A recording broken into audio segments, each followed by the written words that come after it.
ከቦሌ አውሮፕላን ማረፊያ እስከ መስቀል አደባባይ ያለው መንገድ በአዲስ መልክ በ60 ሚሊዮን ዶላር ወጪ ሊገነባ ነው። በአጠቃላይ 5.5 ኪሎ ሜትር የሚረዝመውን መንገድ ለመገንባት የአዲስ አበባ መንገዶች ባለስልጣን ሲሲሲሲ ከተሰኘው ከቻይናው ተቋራጭ ኩባንያ ጋር ስምምነት ተፈራርሟል። ዝርዝሩ በበዛብህ ታደለ ተዘጋጅቷል። ወደ ኢትዮጵያ የሚገቡ እንግዶችና ዲፕሎማቶች ከበረራ በኋላ በዋናነት ለጉዞ በቅድሚያ የሚጠቀሙት ከቦሌ አየር ማረፊያ መስቀል አደባባይ ያለውን መንገድ ነው። በዚህ መንገድ የሀገር ውስጥም ሆነ የውጭ ሰዎች ከፍተኛ እንቅስቃሴ ያደርጋሉ። አገልግሎት እየሰጠ ያለው መንገድ ከተገነባ ረጅም ዓመት አስቆጥሯል። እነዚህ ምክንያቶች በመስመሩ ከፍተኛ የትራፊክ መጨናነቅ እንዲኖር አድርጓል። ከቦሌ መስቀል አደባባይ ያለውን መንገድና ተያያዥ አገናኝ መንገዶችን በአዲስ መልክ ለመገንባት የአዲስ አበባ መንገዶች ባለስልጣን ከቻይናው ሲሲሲሲ ኩባንያ ጋር ስምምነት ተፈራርሟል። በአጠቃላይ 5.5 ኪሎ ሜትር የሚረዝመውን መንገድ ለመገንባት እስከ 60 ሚሊዮን የአሜሪካን ዶላር ወይንም ከ740 ሚሊዮን ብር በላይ ወጪ እንደሚሆን በስምምነቱ ወቅት ተገልጿል። ለወሰን ማስከበርና ለተጨማሪ ሴት ታክስ የአዲስ አበባ ከተማ አስተዳደር 200 ሚሊዮን ብር ይሸፍናል። የመንገዱ ስፋት ከ30 ወደ 40 ሜትር ከፍ ይላል። በመስመሩ ላይ ያለውን የትራፊክ መጨናነቅ ለማስወገድ የሶስት ማሰላጫዎችና የድልድዮች ግንባታ ይካሄዳል። በመንገዱ ግንባታ ወቅት የትራፊክ ፍሰቱ ሙሉ በሙሉ እንደማይቆም የአዲስ አበባ መንገዶች ባለስልጣን ስራ አስኪያጅ ኢንጂነር ፈቃደ ኃይሌ ገልጿል። የመንገዱ ዲዛይን ሲጠና በቅድሚያ 2 ዓመት ከ6 ወር ይፈጃል ተብሎ ቢገመትም የቀድሞ የአፍሪካ አንድነት ድርጅት የአሁኑ የአፍሪካ ህብረት የተመሰረተበትን 50ኛ ዓመት ለማክበር ግንባታው በመጪው ዓመት ግንቦት ወር እንዲጠናቀቅ እቅድ መያዙን ኢንጂነር ፈቃደ ተናግሯል።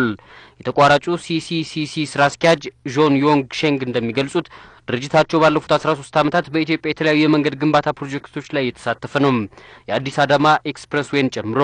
ይህኛው ግን ምናልባትም ፈታኙ ግንባታ ሳይሆን አይቀርም ብለዋል።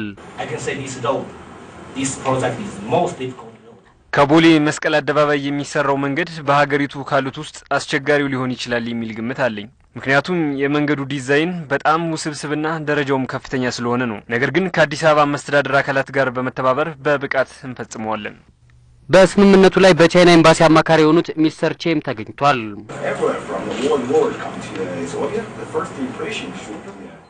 ይህ መንገድ ከውጭ ወደ አዲስ አበባ የሚገቡ እንግዶች በመጀመሪያ የሚያዩት ስለሆነ ለገጽታ ግንባታችሁ በጣም ጠቃሚ ነው። ለግንባታው ወጪ የሚሆነው ገንዘብ የሚሸፈነው በቻይና የኢኮኖሚ ምክር ቤት በኩል ከቻይና ኤግዚም ባንክ በተገኘ ብድር ነው። የአዲስ አበባ መንገድ ትራንስፖርት ቢሮ ኃላፊ አቶ ፈለቀ ኃይሌ ድርጅቱ ከዚህ ቀደም ባለው ተሞክሮ መነሻነት ግንባታውን በተፈለገው ጊዜና ጥራት እንደሚያጠናቅቅ ሙሉ እምነት እንዳላቸው ገልጿል። ግንባታው በሚጀመርበት ወቅት በመስመሩ የሚፈጠረውን የትራፊክ መጨናነቅ ለመቀነስ አሽከርካሪዎች በተቻለ መጠን አማራጭ መንገዶችን እንዲጠቀሙ የአዲስ አበባ መንገዶች ባለስልጣን ከወዲሁ ጠይቋል። በኢትዮጵያ አዘጋጅነት በአዲስ አበባ እየተካሄደ ያለው 16ኛው የኤችአይቪ እና አባላዘር በሽታዎች ጉባኤ በአፍሪካ የመልካም ተሞክሮዎች ልውውጥ የተካሄደበት መሆኑን የጤና ጥበቃ ሚኒስቴር አስታወቀ። ሚኒስትሩ ዶክተር ቴዎድሮስ አድሃኖም አፍሪካውያን ኤችአይቪን በመከላከል ስራ ላይ ትኩረት ሊያደርጉ ይገባል ብለዋል። ለዝርዝሩ ህይወት ደገፉ።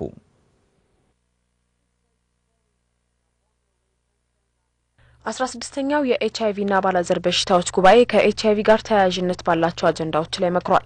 የጉባኤው ዋና ዓላማ የሆነው ደግሞ የመልካም ተሞክሮች ልውውጥ ነው። በዚህ ፕሮግራም ሀገራት የተሻሉ አሰራሮችን ከሌሎች ወስደዋል፣ የራሳቸውንም አጋርተዋል። የኢትዮጵያ ጤና ጥበቃ ሚኒስትር ዶክተር ቴዎድሮስ አድሃኖም እንደሚሉት ኢትዮጵያ በዚህ ፕሮግራም ሌሎችን ጠቅማለች፣ ከሌሎችም ተምራለች። ወባን ቲቪን ስንታገል ጎን ለጎን የጤና ኤክስቴንሽን ስርዓቱ በተለይ መሰረታዊ ጤና አገልግሎቱ አስፋፍተናል። ሁሉም ቀበሌ ተደርሷል። የጤና ጣቢያ ማስፋፋትም ጎን ለጎን እንሰራ ነበር። የመረጃ ስርዓቱን በአዲስ መልክ ቀርጸን እሱ አሁን ተግባራዊ እየተደረገ ነው። የመድኃኒት አቅርቦትና ፋይናንስ ስርዓትም አዲስ ተቀርጾ እንደዚሁ እሱ ስራውን ጀምሯል። ጥሩ ውጤትም ያስገኘ ነው። አሁን ያው ይሄን አዲሱን ስርዓት የመተግበሩ ጥሩ ደረጃ ደርሷል የሚል እምነት አለን።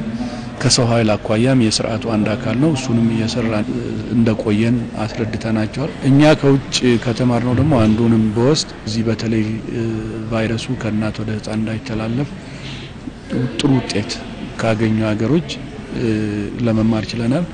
ዶክተር ቴዎድሮስ አፍሪካውያን የቫይረሱን ስርጭት ለመክታት ይበልጥ ትኩረት ሰጥተው ሊሰሩባቸው ይገባል ያሏቸው መንገዶች ጠቁመዋል። የመከላከሉ ስራ ላይ ነው እኔ ያየሁት ክፍተት። ዋናው መፍትሄው መከላከል ነው። ሶዛ ላይ ይዘን መስራት መቻል አለብን።